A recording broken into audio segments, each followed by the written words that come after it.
அனைவரது வாழ்விலும் ஒரு முக்கிய சம்பவம் நிச்சயம் நிகழும். அனைத்து கனவுகளும், அனைத்து ஆசைகளும், அனைத்து விருப்பங்களும் தகர்ந்து போகும் நிகழ்வு. திட்டமிட்ட காரியங்கள் எல்லாம் தரைமட்டமாகும். அச்சமயம் ஒருபுறம் தர்மம் இருக்கும், மறுபுறம் சுகம் இருக்கும். அந்நிலையையே தர்ம சங்கடம் என்பார்கள்.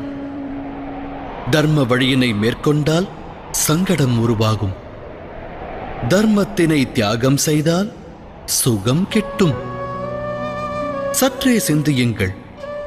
சிலருக்கு உறவுகளுக்கு விரோதமாக சத்தியத்தை உரைக்கும் நிலை ஏற்படுகிறது.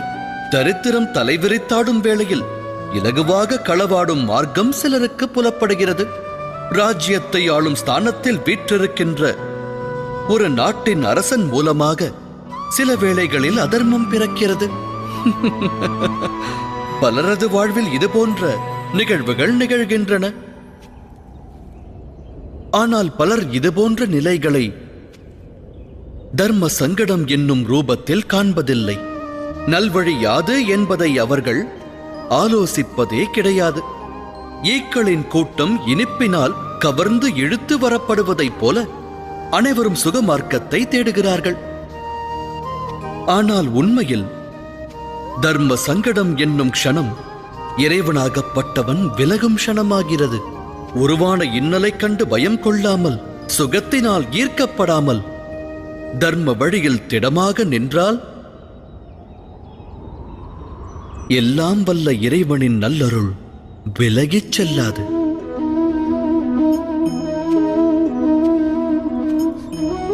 காற்றோடு மோதும் மரத்தின் இலையானது மரத்திலிருந்து விடுபட்டு ஆகாயத்தில் காற்றோடு பறக்கிறது.